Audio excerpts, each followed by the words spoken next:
The morning begins with the digital hum of the server connecting as the main character spawns directly into the center of their bedroom, the familiar pixelated surroundings rendering into existence one block at a time. As they step off the invisible spawn pad and move to prepare for the school day, the atmosphere feels undeniably heavy and sluggish, with the frame rate dropping noticeably and the camera movement feeling delayed. The first sign that something is terribly wrong appears when they turn to look at their study desk. The simple wooden chair, usually firmly planted on the floor, is floating eerily in midair, drifting slowly upward and bobbing rhythmically as if the gravity settings for that specific object have been completely deleted from the code. Trying to ignore the glitch, the character walks into the kitchen to interact with the breakfast items, but when they reach for the cereal box on the counter, the object fails to load its texture entirely, displaying a glaring, bright purple and black checkerboard pattern instead of the usual colorful Bloxy Flakes logo. Despite the floating furniture and the missing textures creating a surreal and broken environment, the character simply sighs and shakes their head, dismissing the entire terrifying anomaly as nothing more than bad internet lag or a slow server that just needs a few minutes to stabilize before the school day begins. The school bus eventually arrives at the street corner, but instead of rolling smoothly on its wheels, the vehicle is glitching violently, sliding sideways across the pavement with its tires clipping through the terrain and sinking deep into the asphalt. The driver sits frozen in the front seat with a blank, unblinking expression, hands not even touching the steering wheel, completely unresponsive to the chaotic movement of the bus as it vibrates and teleports forward in jagged, unnatural bursts. Inside the vehicle, the other student avatars are frantic, typing furiously in the chat box to ask if the server is shutting down or if an exploiter is ruining the game, spamming "What is happening?" and "Admin?" But the bus ignores all laws of physics and continues its broken, slide-heavy journey toward the school building without ever truly stopping to let anyone embark safely. Upon finally arriving at the school grounds, the environment is shockingly silent and devoid of life, with the usual bustling crowds of NPCs and teachers completely despawned from the map, leaving the area feeling like a ghost town. The long hallways stretch out endlessly with flickering fluorescent lights that buzz with a corrupted audio file, casting long, jagged shadows that shouldn't exist. And when the school bell finally rings to signal the start of class, it doesn't sound like a bell at all but rather a distorted, low-pitched mechanical screech that loops over and over again like a broken record. The main character walks tentatively through the empty corridors, feeling a creeping sense of dread as the footsteps of their avatar echo too loudly in the hollow space, reinforcing the feeling that they are alone in a simulation that is rapidly degrading.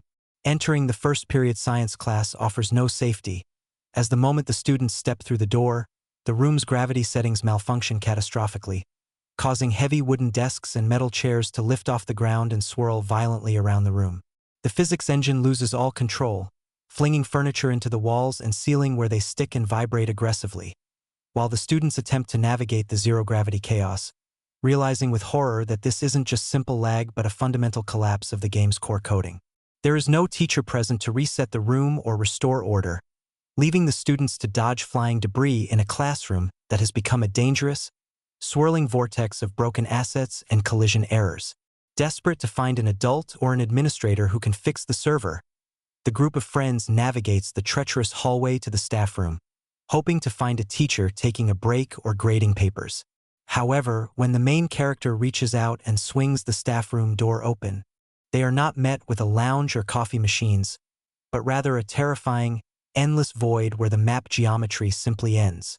The floor cuts off sharply at the threshold, revealing the empty skybox of the game engine, a pitch-black abyss that stretches on forever, confirming that the teachers haven't just left the room. They have been completely deleted from the game's existence, leaving the students trapped in a crumbling level with nowhere to run. Seeking a moment of normalcy, the students rush to the cafeteria hoping that lunch might still be functioning. But the culinary experience is just as broken as the rest of the school. The lunch ladies are missing, and the food trays on the counter are not serving pizza or burgers, but are inexplicably spawning random, incompatible game assets like giant car tires, massive oak trees, and untextured gray bricks. When a hungry student attempts to interact with one of these glitched items to eat it, their avatar instantly reacts with a bizarre morphing error, causing their head to inflate to 3 times its normal size, adding a layer of grotesque body horror to the already panic-inducing situation.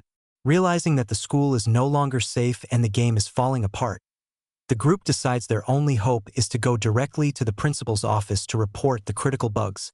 They move with urgency through the glitching corridors, passing walls that flicker in and out of existence, driven by the belief that the principal must be a high-level admin or a real player who has the power to access the developer console and restart the server before everything is lost.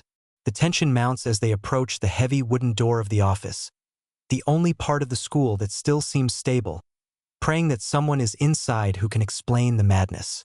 They push open the door to the office and find the principal standing perfectly still in the exact center of the room. But the relief washes away instantly when they realize he is not a real player at all. He is a low-quality, low-poly NPC with a frozen, painted-on smile, and no matter how much the students jump around him or type "help" in the chat, he only responds with pre-programmed, generic text bubbles like "hello, student," and "school is fun," completely oblivious to the apocalypse happening just outside his door. The realization hits them hard. There is no admin, there is no help, and they are trapped in a collapsing script with a mindless bot who cannot save them. Suddenly, the stability of the office fails as the principal NPC begins to spin uncontrollably in place, rotating faster and faster until he becomes a blur of motion. The view out the window reveals the sky turning a deep, ominous red as lines of green binary code rain down like a digital storm, and the walls of the school begin to dissolve into transparent pixels, revealing the wireframe structure underneath. The game world screams with the sound of audio tearing and crashing, and a system warning flashes across the vision of every player indicating that the server integrity has reached zero and a total shutdown is imminent within seconds. The visual chaos abruptly cuts to a blinding white screen as the simulation forcibly terminates, and the main character wakes up instantly back in their bed at the initial spawn point, the room looking perfectly normal again. Just as they look directly into the camera, confused and terrified by the loop they have just experienced, the screen fades to black and is replaced by the standard gray Roblox error window displaying "disconnected." Connection to the server has been lost, leaving the viewer in silence to contemplate the digital nightmare. The yellow school bus finally appeared at the end of the street, but instead of approaching with the smooth, scripted animation usually found in the game, it lurched forward in a series of violent, jagged teleports that defied all logic. It wasn't driving on its wheels. Rather, the entire model of the bus was rotated 90 degrees sideways, scraping horribly along the pavement with a shower of pixelated sparks, while the tires clipped uselessly through the texture of the road and sank deep into the terrain. As the vehicle ground to a halt, or rather, got stuck on a collision mesh, the door didn't open. Players simply glitched through the metal siding to get inside. The driver, usually an animated NPC with a friendly wave, sat frozen in a rigid pose, his eyes unblinking and staring straight ahead into nothingness, completely unresponsive to the chaos unfolding around him. Once inside, the camera shook violently as the physics engine struggled to keep the players attached to the moving seats, sending avatars vibrating across the floor and phasing through the walls. The chat box in the top left corner exploded with activity as terrified students began typing furiously, "What is going on? Is this a hacked server? Devs, fix your game! And my ping is 5,000, help me." The bus didn't follow the road but instead drove straight through a line of trees and a house, ignoring collision detection entirely, creating a nauseating and terrifying ride that felt less like a trip to school and more like a descent into a corrupted hard drive. The transition from the chaotic, glitch-ridden bus ride to the school grounds was jarring, as the vehicle didn't stop naturally but simply vanished into thin air, despawning instantly and dropping the student avatars unceremoniously onto the hard concrete pavement of the entrance. As the main character stood up and brushed off the digital dust, they looked up at the towering brick facade of the school, expecting to see the usual swarm of players jumping around, role-playing and spamming the chat with trade requests, but instead, they were met with a suffocating, heavy silence that felt completely wrong for a public server. The automatic double doors of the main entrance were frozen halfway open, stuck in an animation loop that caused them to jitter back and forth by a few inches, making a quiet, rhythmic clicking sound that echoed across the empty courtyard. Stepping through the threshold and into the main lobby, the sense of isolation deepened. The usually busy reception desk, where an NPC secretary is supposed to sit and hand out hall passes, was completely abandoned, with only a floating texture of a telephone hanging in midair above the desk surface, its receiver dangling off the hook as if someone had vanished in the middle of a call. The hallways stretched out before them like endless tunnels, the draw distance seemingly lowered so that the far end of the corridor was swallowed by a thick, unnatural gray fog that obscured the destination. Rows of identical metal lockers lined the walls, but upon closer inspection, the textures were misaligned, causing the numbers on the locker doors to stretch and blur into unreadable smears of pixels. The fluorescent lights overhead flickered with a sporadic, aggressive intensity, casting long, jerky shadows that seemed to move on their own even when the players were standing perfectly still. There were no teachers patrolling the corridors, no hall monitors checking for running students, and no ambient background noise of chatter or footsteps. The only sound was the hollow, singular thud of the main character's own blocky feet hitting the linoleum floor, a sound that seemed to be amplified to an uncomfortable volume in the dead air. It felt less like a school and more like a liminal space, a forgotten test map that the developers had abandoned years ago, leaving the assets to slowly rot and corrupt in the darkness. Suddenly, the silence was shattered by the school bell signaling the start of the first period. But it wasn't the familiar, cheerful chime that players were used to hearing. The sound file triggered, but it was corrupted and distorted, playing at half speed with a deep, demonic pitch that vibrated through the speakers. Instead of ringing once and stopping, the audio got stuck in a horrific loop, stuttering like a broken record. Clang, dela and sissy clang, zzzzzt, over and over again, overlapping with itself until it became a wall of screeching digital noise that made the players want to mute their volume. The looping sound didn't just hurt the ears.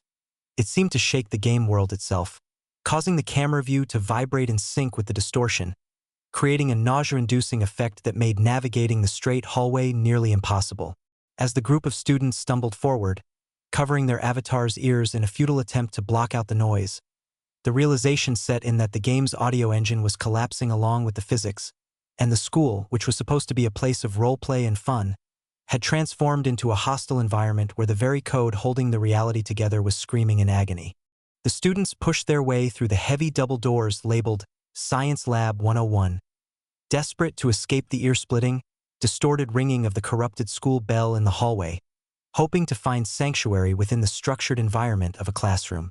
They expected to see the familiar science teacher NPC standing behind the large demonstration desk at the front of the room, perhaps holding a beaker or pointing to a chalkboard with a pre-written lesson about atoms or biology. But as the last student filed in and the door swung shut, the room was completely and unsettlingly vacant. The teacher's chair was empty, pushed in neatly against a desk that was void of any papers, laptops, or interactive items, and the chalkboard behind it was a blank, dark abyss with no texture, appearing like a hole in the wall rather than a writing surface. The students, unsure of how to proceed without the scripted guidance of a teacher, instinctively moved toward the rows of wooden desks arranged in pairs, their blocky avatars hopping over chairs and sliding into seats in a disorganized scramble. They sat there for a moment, the camera panning around the room, waiting for the usual graphical user interface, GUI, to pop up on their screens indicating that the class had started or for a quest marker to appear, but nothing happened. The room remained in a stale, static silence, the only movement coming from the dust particles floating in the light beams of the windows, which seemed to be frozen in place rather than drifting naturally. The uneasy stillness was broken not by a sound, but by a vibration that rippled through the floor of the game map, causing the camera view of every player in the room to shake violently for a split second. At first, it seemed like a localized earthquake event or a heavy object falling nearby, but then the physics engine began to exhibit signs of a catastrophic failure. The heavy wooden desks, which should have been anchored in the game's properties to prevent them from moving, began to jitter and shudder against the floor tiles, making a rapid, clattering tapping sound that grew louder and louder like a swarm of mechanical insects. One student typed, "My desk is moving?" in the chat, and before anyone could reply, the laws of physics in the room were instantaneously rewritten. Without warning, the variable for gravity within the classroom script seemed to switch from its standard setting directly to 0, or perhaps even into the negatives. In a horrifying synchronization, every single unanchored object in the room. 30 heavy wooden desks, 60 metal chairs, glass beakers from the shelves, textbooks, and the skeleton model from the corner, simultaneously lifted off the ground. It wasn't a slow, graceful float like being in space. It was a violent, erratic ascent. The objects spun wildly on their axes, rotating at impossible speeds as they collided with one another in midair with deafening, metallic crashes. The students found their avatars helpless, stuck in the sitting animation while their chairs floated upwards, banging their blocky heads against the fluorescent lights of the ceiling. The room became a swirling vortex of dangerous debris, a washing machine of furniture that threatened to crush the players. Health bars flashed red as desks clipped through avatars, draining their HP with every glitched impact. The chaotic physics caused the items to phase through walls and then snap back into the center of the room with rubber band-like force, creating a visual cacophony of flickering textures and broken geometry. For 10 agonizing seconds, the chaos reigned supreme. This was the moment the realization truly sank in for the players. This was not simply lag or a poor internet connection. Lag causes things to freeze or stop. This was the active, aggressive destruction of the game's logic. The core code that defined up and down, solid and liquid, static and moving, was dissolving in real time. They were trapped inside a script that was rewriting itself into madness. Then, just as abruptly as it had begun, the gravity settings snapped back to normal. The result was a thunderous, earth-shattering crash as tons of virtual furniture fell from the ceiling to the floor in a single instant. Desks shattered into their component parts, chairs landed upside down or embedded halfway into the floor textures, and the students were piled in a heap of broken limbs and tangled assets in the center of the room.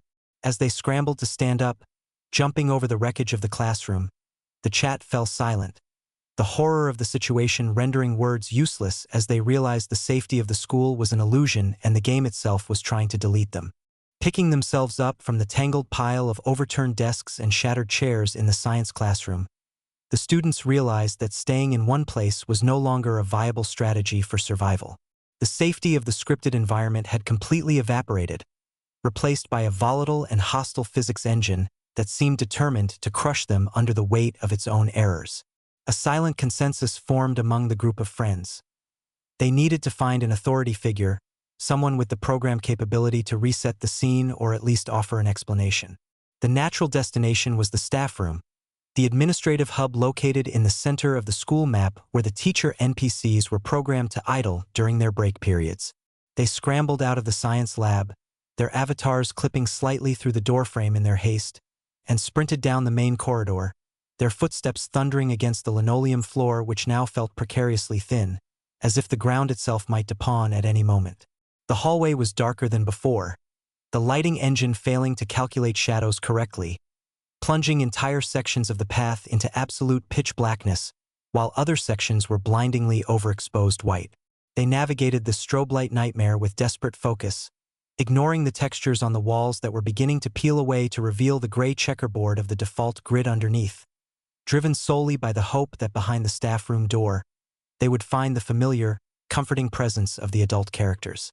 They finally reached the heavy, polished oak door marked Staff Only, a texture that looked reassuringly high-resolution and stable amidst the decaying world around them. This door represented the firewall, the command center, the place where order surely still existed. The main character paused for a brief moment, their hand hovering over the interaction prompt, taking a digital breath before clicking the mouse button to engage the door handle. They expected to see the warm, beige tones of the teacher's lounge, perhaps the smell of virtual coffee, and the stiff, idle animations of the math and history teachers standing in a circle. The handle turned with a smooth animation, the latch clicked, and the heavy door swung inward, pivoting on its hinges to reveal the interior.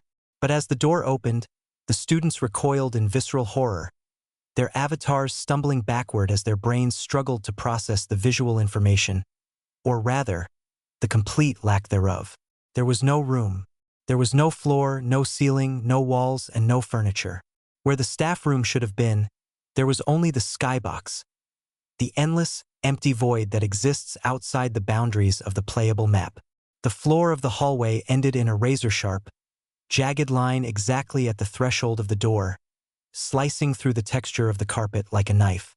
Beyond that line was a terrifying, infinite expanse of nothingness, a pale, unrendered blue hue that stretched on forever in all directions, broken only by the distant, blurry image of the sun fixed permanently in the sky texture.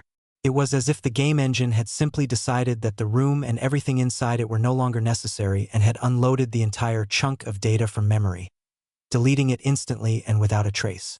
The contrast between the lit hallway and the sheer, gaping abyss was nauseating, creating a sense of vertigo that made the players feel as though they were standing on the edge of the world. The implication of the empty void hit the students harder than the visual shock itself. If the room was gone, physically erased from the server's geometry, then the teachers were not just missing or hiding. They had been despawned. The entities responsible for maintaining order, the code that governed the school's rules, had been purged. The math teacher, the history teacher, the coach, they had all ceased to exist, their character models deleted, their scripts terminated. The students stared into the abyss, watching a single dust particle from the hallway drift over the edge and vanish into the deep, realizing that they were completely alone. The staff-only sign on the door was now a grim mockery, a label for a room that was nothing more than a hole in reality. Panic surged as they realized the corruption was not just affecting the physics of the furniture, but was actively eating the map itself piece by piece. Fearing that the void might expand and swallow the hallway next, the main character lunged forward and slammed the door shut, hiding the horrifying emptiness behind the wood. But the image of that infinite blue nothingness was burned into their screens, a stark reminder that the world they were standing in was hollow, fragile, and rapidly disappearing. The group of students bolted away from the terrifying abyss of the staff room, their hearts, or at least the digital approximation of them, pounding against their ribs as they sprinted down the long, connecting corridor toward the school cafeteria. The cafeteria was the social heart of the map, a massive, open-plan space with high ceilings and rows of long tables where, under normal circumstances, players would gather to trade items, show off their avatar accessories, and replenish their health bars with virtual pizza and tacos. Driven by a desperate, almost instinctual need for normalcy and the programmed logic that food heals damage, the students crashed through the swinging double doors, hoping that the lunch period was still hard-coded into the server's schedule and that this room, at least, remained untouched by the decaying reality outside. At first glance, the cafeteria seemed stable. The lighting was bright, the tables were arranged in orderly rows, and the familiar ambient noise of clattering trays seemed to be playing on a low loop. Relieved, the students slowed their sprint to a walk and approached the serving line, where the lunch lady NPCs were standing behind the metal counters, waiting to dispense food. However, as the main character grabbed a plastic tray from the stack and slid it along the metal rail, the illusion of safety shattered instantly. The lunch ladies were not performing their usual scooping animations. Instead, their models were frozen in the T-pose reference stance, arms sticking straight out to the sides, gliding stiffly back and forth behind the counter like chess pieces on a board. But the true horror lay in what was being served. The steam trays, usually filled with mashed potatoes or green beans, were empty, mere flat gray textures. Instead of food, the game's item spawner script had clearly malfunctioned, replacing the edible consumables with random, massive assets drawn from the entire library of the game's code. The student in front of the main character reached out to accept their lunch, and with a jarring clank dash, a full-sized black rubber car tire, complete with a rusted metal rim, dropped onto their flimsy plastic tray. The object was far too large for the tray, its geometry clipping aggressively through the plastic and the metal counter, spinning slowly as if it were still attached to a speeding vehicle. The absurdity was overwhelming, but the game logic treated it as a valid food item, displaying the prompt, "Press E to eat," hovering over the dirty rubber tread. The main character looked down at their own tray as the T-posing lunch lady glided past. A massive, low-poly oak tree, complete with a full canopy of green leaves and a thick brown trunk, suddenly spawned onto their tray. The scale was completely broken. The tree towered 20 feet into the air, its branches smashing through the drop ceiling of the cafeteria and disappearing into the roof, while the roots clipped through the tray and the students' hands. The sheer weight of the visual glitch caused the camera to spasm, unable to find a clear angle around the massive foliage blocking the screen. Down the line, other students were receiving equally nonsensical items: a red brick wall, a golden trophy, a detached arm, and even a miniature version of the school bus. The cafeteria had become a dumping ground for the game's asset database, a chaotic jumble of objects that had no place on a lunch menu. Despite the insanity of the situation, the programmed hunger mechanic of the game was still active, and the students' health bars were flashing red from the damage taken in the gravity-distorted classroom. Driven by the game's logic, one brave, or perhaps foolish student holding a tray with a car tire decided to interact with the object. They pressed the eat key. The familiar crunching sound effect played, a wet, chewing noise that sounded grotesque when applied to a steel-belted radial tire. For a second, nothing happened. Then, the corruption transferred from the object to the player. A sickening, stretching sound tore through the audio speakers as the student's avatar began to morph. Their head, usually a standard blocky shape, suddenly expanded outward in a violent burst of growth. It inflated like a balloon, growing larger and larger within milliseconds, the texture of their face stretching until the pixels became blurry, unrecognizable smears of color. The head kept growing until it was the size of a beach ball, then a boulder, then a small car. The student tried to walk, but the massive weight of their own cranium caused their avatar to tip over and faceplant into the floor, their legs kicking uselessly in the air. The collision hitbox of the giant head was so large that it began to clip into the tables and chairs, sending furniture flying across the room. Panic erupted as other students, not realizing the cause, tried to eat their own food to heal, only to suffer the same grotesque fate. Within moments, the cafeteria was a nightmare of bobble-headed monstrosities. Players with heads the size of the room itself were wedged against the ceiling, their necks stretched into thin, glitchy lines, trapping the smaller players in a prison of giant, smiling faces. The physics engine groaned under the strain as the giant heads collided with each other, causing the avatars to spasm and vibrate uncontrollably. The screams in the chat were drowned out by the sound of collision meshes grinding together, and the main character, dropping their tree tray in terror, scrambled backward toward the exit, realizing that the corruption wasn't just breaking the world anymore. It was mutating the players themselves, turning them into monsters in a twisted funhouse mirror of a game. Escaping the nightmarish spectacle of the cafeteria, where their fellow students were currently trapped beneath the crushing weight of their own colossal, inflated heads, the surviving group of friends scrambled into the hallway, their avatars sprinting at maximum speed as if the very code of the game was chasing them. The horror of the situation had shifted their objective from simple survival to a desperate need for administrative intervention. In every Roblox roleplay server, there is a hierarchy, and at the top of a school simulation, the principal role is not merely a job title but a position of power, typically occupied by the server host, a high-ranking moderator, or a dedicated role player who has paid Robux for the privilege of control. The students clung to this logic like a lifeline, convincing themselves that the chaos destroying their world, the zero-gravity classrooms, the void in the staff room, and the mutating food, was simply the result of a hacker or a broken script that a human player could fix. They envisioned a real person sitting behind a keyboard somewhere in the real world, a user with the username admin or principal_gaming, who was currently sitting in the office typing out command lines to patch the server, unaware that the students outside were fighting for their lives. If they could just reach the office, they could type in the local chat, explain the glitches, and beg for a server reset or a shutdown command to end the misery. The journey to the administrative wing, however, was treacherous, as the corruption of the game world was accelerating with every passing second. The hallway they ran through was no longer a static 3D environment but a shifting, unstable tunnel of broken assets. The floor textures began to flicker violently, a phenomenon known as Z-fighting, where two textures fight for dominance, causing the ground to flash rapidly between the tiled linoleum of the school and the grass texture of the outside terrain. It was disorienting and nauseating, making it difficult to judge depth or distance. As they ran, the walls on either side began to de-render intermittently, flashing invisible for split seconds to reveal the gray, foggy nothingness of the game engine's backdrop, before snapping back into existence with a jarring pop. Floating lockers drifted through the air like ghosts, their metal doors flapping open and shut in a rhythmic, possessed clamor, while the ceiling tiles above them rained down like digital confetti, dissolving into pixels before they even hit the ground. The game's frame rate plummeted, turning their sprint into a slideshow of jerky, stuttering movements. Yet they pushed forward, driven by the singular hope that the principal was the key to salvation.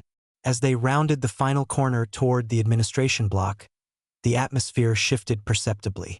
The chaotic noise of the glitching cafeteria faded into a muffled, oppressive hum, and the visual integrity of the map seemed to stabilize slightly, as if the game was prioritizing the rendering of this specific area above all others.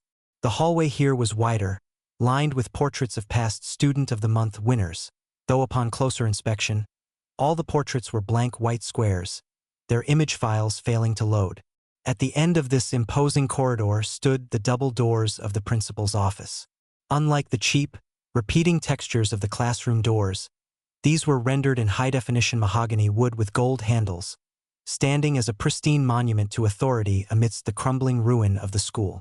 A golden placard above the frame read "Principal" in a bold, serif font that seemed to glow with a faint, unnatural light. To the battered and glitch-weary students, this door looked like the entrance to a fortress, the final stronghold where the game's logic still held firm.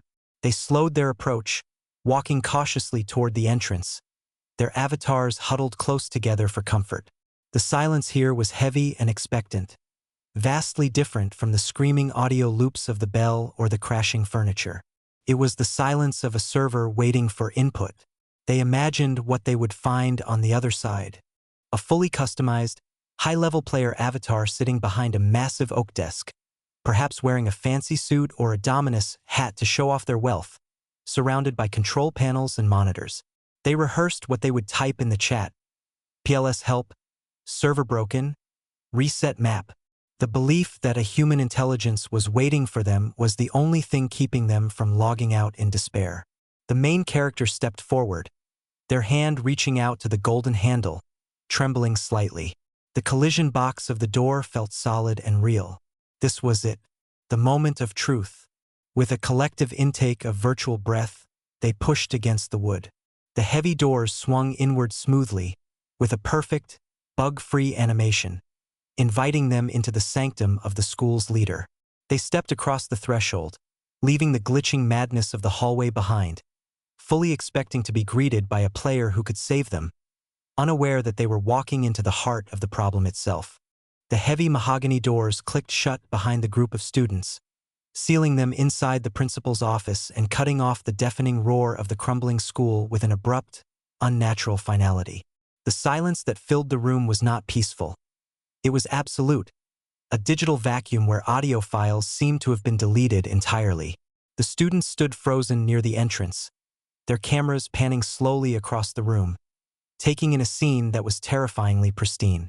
Unlike the chaotic, texture-stripped hallways they had just fled, the office was rendered in perfect, high-definition quality. The deep red carpet had a lush, realistic fabric texture. The massive oak desk was polished to a mirror sheen, reflecting the light of a chandelier that hung steadily from the ceiling, and the bookshelves were filled with individual, multicolored books. It was a pocket of stability, a sanctuary that felt almost alien compared to the destruction outside, reinforcing their desperate hope that a powerful administrator resided here, someone who had protected this room with high-level firewall scripts. Their eyes, however, were drawn instantly to the figure standing in the exact geometric center of the room, not sitting behind the desk as a role player would, but standing rigid and motionless on the open carpet. As they moved closer, their hearts sank. The figure was not the customized, fashion-forward avatar of a wealthy Aro gangster or a slender that usually ran these types of servers. It was not a complex avatar draped in limited edition items or particle effects that signaled status and human control. Instead, they were staring at a noob, a basic, default character model with the standard yellow skin tone, a blue torso, and green leg blocks. It was the bacon hair avatar's predecessor, the most primitive form of existence in the game. But it was the face that sent a shiver through their virtual spines. The avatar wore the default smile face, a simple, crude drawing of 2 black dots for eyes and a curved black line for a mouth. On a normal day, this face was innocent even nostalgic. But here, in the dead silence of the collapsing world, the unblinking, painted-on stare looked vacuous and sinister. The figure did not track them with its head as they approached. Its camera logic was disabled. It simply stared straight ahead at the far wall, its arms hanging stiffly at its sides, devoid of any idle animation that would suggest a player was behind the keyboard. Desperation overriding their unease, the main character stepped directly into the noob's field of view and opened the chat window. They typed furiously, their fingers smashing the keys. "Hello? Admin? Please help us. The school is broken. The physics are gone. Reset the server, please." The text bubble appeared over the student's head, white and urgent. The group waited, holding their breath, watching the bottom left of their screens for the "principal is typing" indicator. They waited for the avatar to jump, to wave, to turn around, any sign of human consciousness. A second passed, then two. The room remained deadly silent. Suddenly, a sound played, a cheerful generic pop sound effect that seemed deafeningly loud in the quiet room. A white speech bubble appeared over the principal's head. The students gasped in relief, leaning in to read the message, expecting instructions or a question. The text read, "Hello, student." The students paused, confused. It was a generic greeting. Perhaps the admin was role-playing? They typed again, faster this time. "No roleplay. This is an emergency. The game is glitching. We are dying." Again they waited. The yellow avatar remained perfectly still, the black dot eyes staring through them as if they were made of glass. The pop sound played again, identical to the first. The text read, "School is fun." A cold wave of realization washed over the group. The responses were instantaneous, appearing the exact millisecond the students stopped typing, with zero delay for human reaction time. The grammar was too perfect, the capitalization too standard. They weren't talking to a person. They weren't even talking to a sophisticated AI. They were interacting with a rudimentary, looped script, a bottom-tier NPC, non-player character, programmed with only 3 or 4 lines of dialogue designed to create the illusion of life for new players. The principal was nothing more than a few lines of code wrapped in a yellow plastic shell. He didn't know the school was collapsing. He didn't know the gravity was off. He didn't know the lunch ladies had turned into monsters. He was trapped in a permanent state of programmed denial, designed to smile and say school is fun, even as the walls melted around him. Panic turned to horror as they circled him, spamming the chat in a frenzy of denial. "Stop it! Wake up! Do something!" But the machine only had one purpose. "Pop. Remember to do your homework. Pop. Have a great day. Pop. Hello, student." The dissonance between the cheerful, mindless text bubbles and the apocalyptic reality of the situation was maddening. The avatar's smile seemed to mock them, a fixed grin that would not falter even if the entire server burned down. He was a hollow effigy of authority, a scarecrow set up to watch over a field that was already on fire. Then the corruption found him. As the students screamed at the unfeeling bot, the stability of the room began to fail. The high-definition textures of the office flickered, replaced for split seconds by the purple and black checkerboard of missing assets. The principal's avatar began to twitch. It wasn't a human movement. It was a collision error. His left arm clipped into his torso. His head snapped 90 degrees to the right, then 90 degrees to the left, faster than the eye could follow, all while the text bubbles continued to spawn above him in a calm, orderly stream. "School is fun." His head vibrated violently. "Hello, student." His legs began to sink into the floor. The script was fighting the crash, trying desperately to execute the idle command while the game engine tried to delete him. The result was a terrifying display of a digital seizure, a smiling yellow demon vibrating at high speed while politely telling them to have a nice day. The students backed away, hitting the wall, realizing there was no savior, no admin, and no exit. The face of the principal, that simple, stupid smile, remained perfectly level and unchanged even as his body began to distort and stretch into jagged spikes of polygon soup. They were trapped in the heart of the glitch with a mind that could not scream, only repeat the same happy lie until the end of the world. The horror in the principal's office escalated from an unsettling stillness to a violent kinetic cacophony in the blink of an eye. The principal NPC, who just moments ago had been a rigid statue offering polite greetings, suddenly succumbed to the catastrophic instability of the game's physics engine. It began with a subtle vibration, a clipping error where his feet seemed to fight against the floor texture. But then the friction variables completely snapped. With a horrific digital screech, the yellow avatar began to spin. It wasn't a human pirouette. It was the terrifying, axis-locked rotation of a glitched object, a phenomenon known to every Roblox player as flinging. He rotated faster and faster, blurring into a yellow and blue tornado of polygons. His limbs stretching and distorting as the centrifugal force of the glitch pulled his mesh apart. His arms elongated into thin, jagged spikes that whipped around the room, smashing through the high-definition mahogany desk and the bookshelves without any resistance, as collision detection had ceased to function. Yet, amidst this violent cyclone of motion, the text bubbles continued to spawn above his head with mocking regularity, floating serenely in the air even as the source of the dialogue became a blurred smear of motion. Dash school is fun, drifted lazily upward, followed by dash, don't run in the halls. Dash, the text appearing perfectly legible against the backdrop of a machine tearing itself to pieces. The sound was deafening.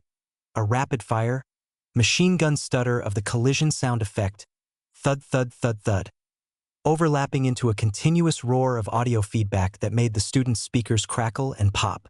As the students backed away from the spinning vortex of the principal, pressing their avatars against the back wall in a futile attempt to find cover, the corruption breached the boundaries of the office. The walls, which had been the only solid thing left in their world, suddenly lost their opacity. It didn't happen all at once. It was a flickering, strobe light effect of existence and non-existence. The brick textures flashed invisible, revealing the wire-frame skeleton of the building underneath, a mesh of green lines floating in the dark. Then the walls simply vanished entirely. The barrier between the office and the outside world was deleted, and for the first time, the students could see the true extent of the apocalypse. The world outside the window was no longer the sunny, blue sky backdrop of the default Happy Day skybox. The sky had curdled into a deep, visceral crimson, a blood-red hue that saturated the lighting of the entire server, bathing the glitching office in a hellish, monochromatic glow. There were no clouds, no sun, and no horizon line. Instead, the sky was weeping data. Massive, glowing streams of binary code, zeros and ones the size of skyscrapers, were raining down from the zenith to the void below, cascading like a digital waterfall of green and white numbers against the red background. The code moved too fast to read, a blur of raw information that suggested the server was dumping its core memory, vomiting out the underlying logic of the universe in a final, fatal hemorrhage. With the walls gone, the structural integrity of the school dissolved rapidly. The students watched in paralyzed awe as the hallway they had just run through simply ceased to be. The floor tiles unzipped like a zipper, peeling away one by one to fall into the abyss below. They could see the cafeteria in the distance, suspended in the air like an island, where the giant-headed mutant players were still blindly stumbling around, before the floor beneath them evaporated, sending them silently plummeting into the endless red void, their avatars shrinking into dots before disappearing completely. The school was not collapsing. It was being unmade. The assets were being purged from the render queue. Floating lockers, loose chairs, and parts of the roof drifted past the office, weightless and ghost-like, caught in the updraft of the collapsing code. The principal's office was now a lone, floating platform in a sea of red static, a final raft of geometry that was rapidly shrinking as the edges of the carpet were eaten away by the void. The ground beneath the main character's feet began to flicker, the texture fighting to stay loaded, creating a nauseating visual vibration that made it feel as though the floor was made of liquid. Then, the final death knell of the server arrived. It didn't come as a sound or a monster, but as a user interface override.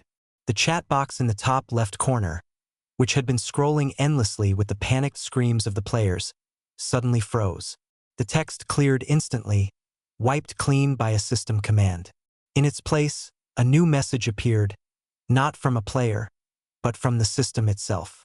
The text was bold, red, and pulsed with a slow, ominous rhythm in the center of the screen, overlaying the chaos of the spinning principle and the reigning binary code.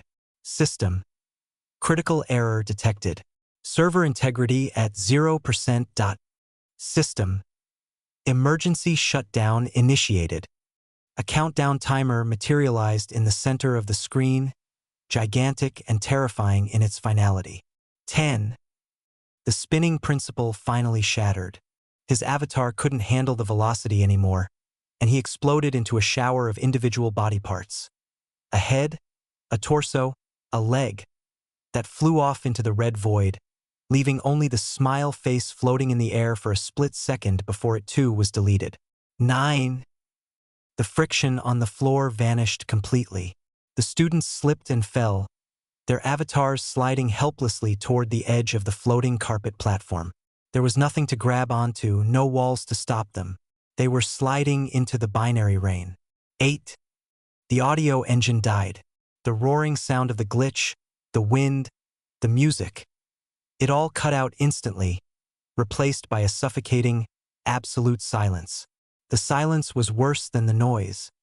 It was the sound of the data stream being severed. 7. The color drained from the world.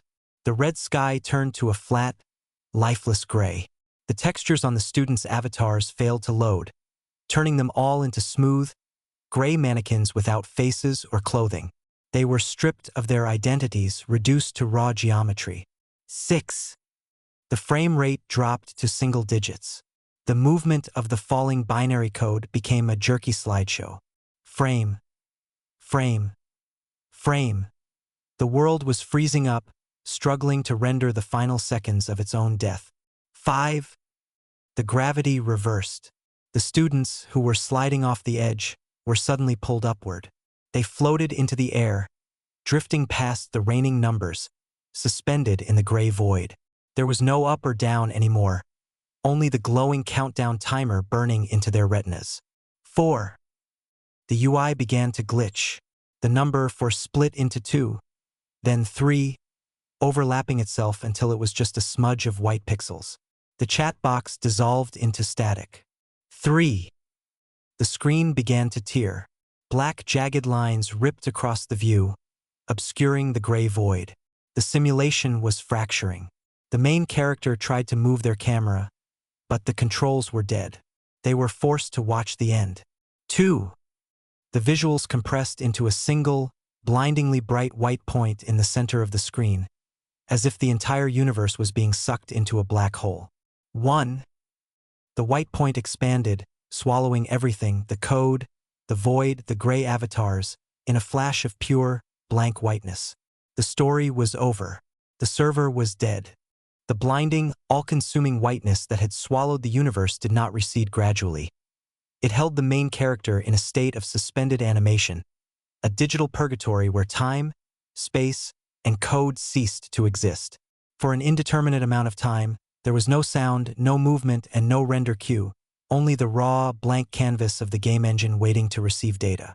It was a sensory deprivation tank made of pure light, scrubbing the memory of the red skies, the floating furniture, and the screaming binary rain from the cache. Then, abruptly, the audio engine kicked back in with a sharp, crisp snapdash, followed immediately by the familiar, cheerful ambient track of chirping birds and the gentle rustle of wind in trees, the default happy morning soundscape. The white void fractured and dissolved, replaced instantly by the geometric familiarity of the bedroom walls. The main character did not wake up in the traditional sense, rubbing their eyes or yawning. They simply spawned dash. One moment they were non-existent, and the next their avatar was standing rigid and upright directly in the center of the spawn point, arms by their sides, facing the window, fully rendered and loaded into the map. The transition was so sudden that, for a few seconds, the player and the avatar did not move. The camera hovered behind the character's back, perfectly still, waiting for input. The room was bathed in the warm, golden light of a virtual sunrise, the sunbeams streaming through the window pane to cast sharp, logical shadows on the floor. Everything was aggressively, suspiciously normal. The texture of the wooden floorboards was high resolution and stable, with no flickering or Z-fighting. The walls were a solid, comforting shade of blue, fully opaque, hiding the void outside. The main character slowly rotated the camera, the movement smooth and fluid, completely free of the jagged lag spikes that had plagued the nightmare. They looked at the study desk first.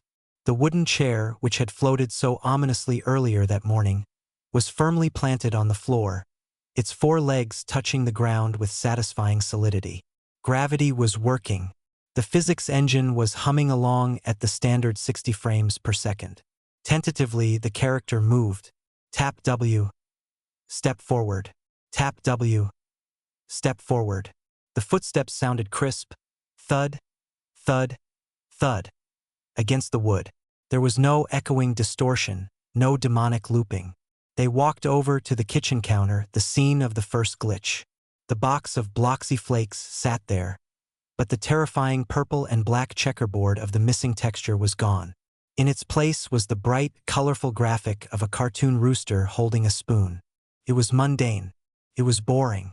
It was beautiful. The character jumped, testing the physics. They rose into the air and fell back down in a predictable arc, landing with a soft thud. No flying into the ceiling. No flinging. The world had been reset. The script had been patched. The nightmare was, ostensibly, over. But the psychological weight of the glitch remained. The silence of the empty house, which usually felt peaceful, now felt heavy with implication. Was the bus driver still frozen? Were the lunch ladies still T-posing in some dark corner of the memory? The character walked to the center of the room and stopped. They didn't go to the door. They didn't pick up their backpack. They simply stood there, the morning light glinting off their plastic shoulders. Slowly, deliberately, the player rotated the camera 180 degrees until it was facing the front of the avatar. The camera zoomed in, pushing past the invisible collision barrier, framing the character's face in a tight close-up. The standard smile face was back. Innocent, unwavering, 2 black dots and a curve. But after seeing the principal's face twist into a polygon storm, this smile felt different. Felt like a mask.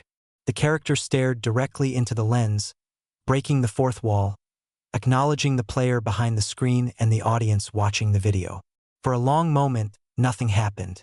The ambient bird noise chirped on, oblivious. Then the chat bubble appeared. It didn't pop up with a cheerful sound.